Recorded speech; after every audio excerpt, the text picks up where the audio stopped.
It's fucking Penny! Why? This is a level 62 battle, Penny. Why have you got baby doll eyes on your Umbreon? Anyway, next up she sends out...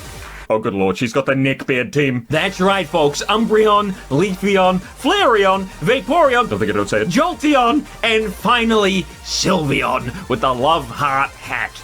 Well, now I know why Ortega didn't have one. Level 60, is that a nipple? Was that the Johnny Test whip crack sound? Was the final nail in the coffin? Is the last hit that defeats Mabostiff. Arvin, upon defeat, looks absolutely devastated, but his dialogue confers no such thing.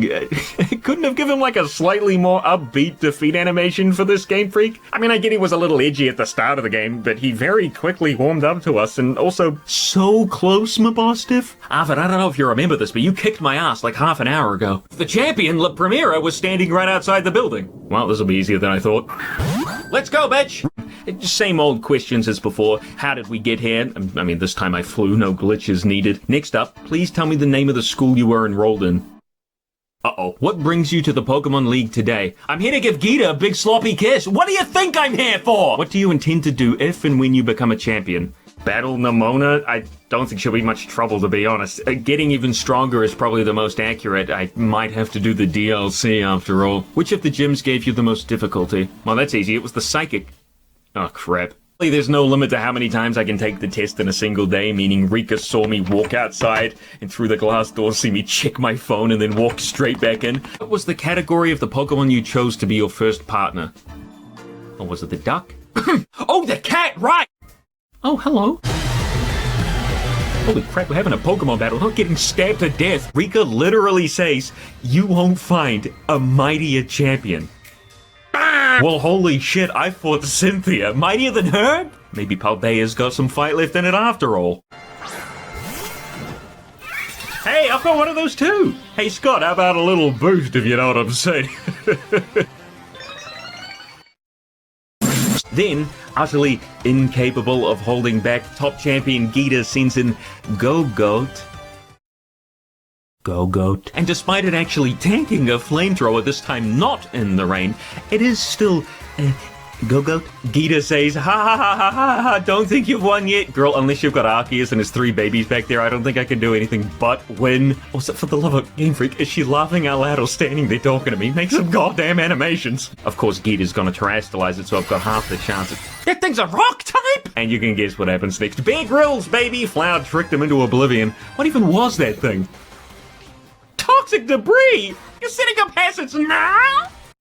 What is going on in her mind? Meanwhile, case in point, Legend ZA, just the city, crying over spilt salt. What it is what it is. And after a fought battle, the 4 elite 4 members as well as Geeta congratulate me on a job well done. Even Larry, what a swell guy. And of course, once we put our Pokemon into the Hall of Fame, I'm sure Nimona will be eagerly waiting for a bet. Where's the Hall of Fame? Where's the goddamn machine I put my balls in, Game Freak? Geeta, you screwed me again! Battle with Nimona sounds like a disease. I'm battling Nimona.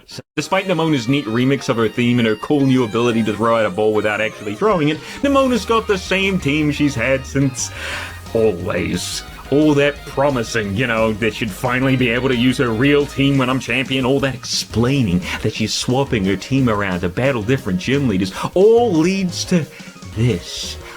I fought this before! Doesn't matter that now it's level 65, that just means she's finally caught up to me! Quaquaval's as ugly as ever, I feel bad saying that, and I feel like Quaquaval's kind of growing on me, but I can't let that guy, I can't let it get to me. No, he's horrible. And because I kept Scott healthy, he absolutely blasted through the dirty duck.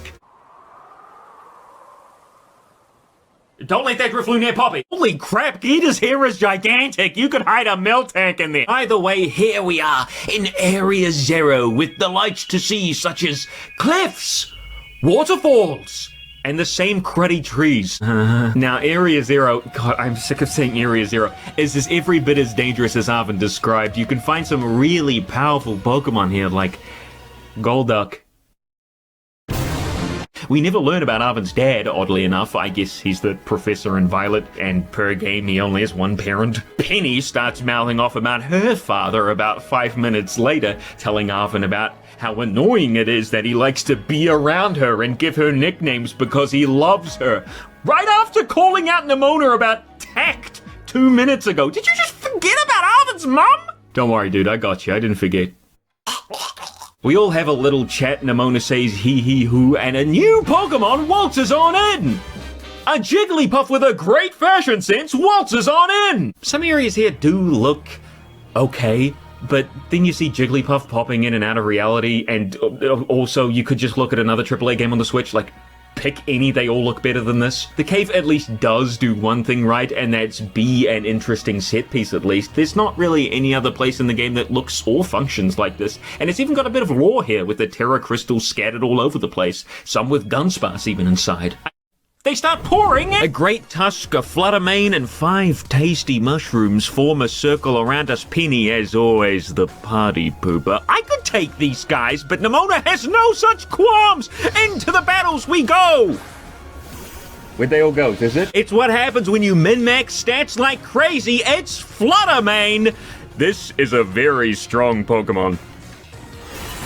I swear. She also mentions that she's a robot! Listen, for real, going into this, no joke, I had no idea that this would happen. I saw some funny looking low FPS people waltzing around, so I added in a little android joke into my notes. I wanted to keep the joke going, seeing as there's plenty of low FPS people in the game, so when Sada back in Clavel's office was looking awfully stiff and robotic, I figured, well, you know, it's just crappy animation, but also that I could add her into the whole android thing as a continuation of said joke. You'll just have to take my word that somehow the guy who couldn't figure out who Clive was somehow predicted the biggest twist of the game. Oh, and the real Professor Sada died in the struggle of the two Koraidons, throwing herself in front of our Koraidon, protecting it, meaning that in that initial cutscene when you start the game, you know, of Koraidon escaping Area Zero and flying over Paldea, is right after the real Sada dies.